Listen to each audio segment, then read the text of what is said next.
Hey folks, welcome to the 30 Days to Learn Adobe After Effects course. My name is Vincent Nguyen, and today in this lesson we're going to be exploring the three different types of camera tools within After Effects. So in the last lesson we talked about 3D layers and how they react with 3D space, and that's pretty cool. You can control a layer's position, rotation in the 3D environment here. But what if you wanted to station your objects down and kind of have a virtual 3D camera so you can kind of navigate and rotate and orbit through space and look at your 3D layers? How do we do that? Well, first thing you want to do is you want to create a new camera. We can't use the camera tools here if we do not have a camera. So if we go to Layer, New, you can actually create a camera. And for the most part, two node will work best. One node is a little bit different. These are a little bit more complicated here, and they're more technical terms. So let's go ahead and ignore all this. This is kind of very technical terms here. I want to focus on the right column here. So first off, you can name your camera. I just usually call it camera. And then you have the presets, which if you're familiar with lenses and photography, you should know that a 15 millimeter lens is a very wide angle lens. And then if you have a 200 millimeter, that's a very telephoto zoomish lens here. So pretty much what you want to do is pick the appropriate lens. Usually a mediocre fine lens would be a 50, a 35, or a 24. That's usually good for After Effects stuff. For most of my works, I usually pick either a 24 or a 20 because I like to do a lot of wide angle lenses and wide angle shots. So usually I pick kind of a wide angle lens. You have your zoom parameters here, which is not very important because we can always change a little bit later. And then you also have depth of field, which pretty much allows you to kind of add that nice bokeh effect or nice blur when things are far away or very, very close to the camera. You'll see in a second. I'm going to uncheck it for now, and then we can hit OK. And that's just going to create a camera for us, and usually nothing really changes unless you pick a really wide angle lens and such like that. So you have your camera. You can actually move and rotate your camera same way as you rotate layers in 3D space. You can hit P on the keyboard and you can zoom the camera in the Z axis and such like that. So you can move your camera pretty much like any other layer here. But what I want to focus on is the actual camera tools up here. So next to the rotation tool, we have these camera tools here.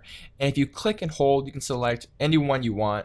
I like to hit the shortcut C to navigate through. So if you hit C on the keyboard, you can see that I'm navigating through the different types of camera tools here.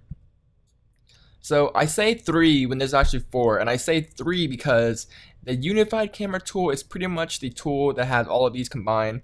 If you have the unified camera tool and you have a 3-button mouse, you can navigate through the different types of tools by clicking. For an example, if I right click, I get the orbit tool. If I right click, I get the pan tool here. So the unified camera tool is pretty much all these tools combined, but I usually don't use it. The first tool I want to talk about is the orbit camera tool here, and this allows you to orbit around in 3D space similar to Cinema 4D's and 3ds Max camera here. So if I just click, I can kind of orbit around a center point here.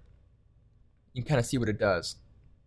It's just kind of orbiting around a central location, and you kind of orbit around, do all these cool orbit moves here. Very straightforward. The next tool is the Track XY camera tool, and this pretty much moves your camera in the X and Y axes, so you're physically kind of moving your camera in a different position here. So kind of like a pan tool.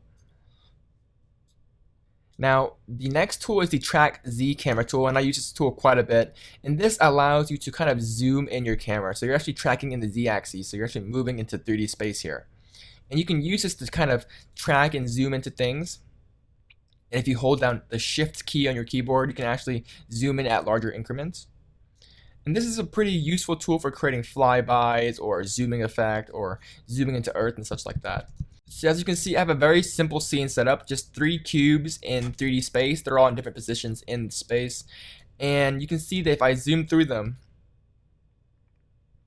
you can see that they're just flat 2D layers in 3D space. Now I want to go ahead and talk about the additional options within the camera tool.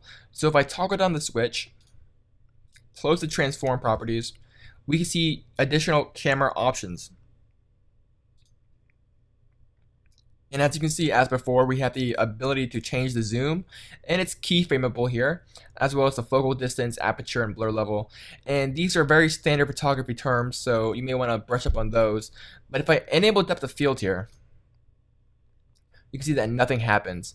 But if we change the focal distance, so as you can see, our center square layer is actually quite in focus and it's nice and sharp. And as you can see, the squares behind the main square is nice and blurred out. And this kind of simulates depth in real life, and it kind of adds the more realism that you would get in real life when you have depth. So definitely play around with the depth of field. It really gives you the ability to achieve a more realistic effect and to achieve more of a vision of depth within After Effects. And play around with the focal distance in the aperture here. You can also play around with the blur levels, or how blurred do you want these blurred objects to be here. Now, once again, the camera tool is a very, very complex tool. There's a lot to understand and there's a lot of concept to grasp, but I think that this should give you a general overview of how the camera tools work and how the camera works within After Effects. Now, in the next lesson, we're going to be talking about the different types of camera views and different types of perspective within After Effects for more precise positioning and such like that. So definitely look forward to that. If you guys have any further questions or comments, leave them in the forums and I'll get to them as soon as I can.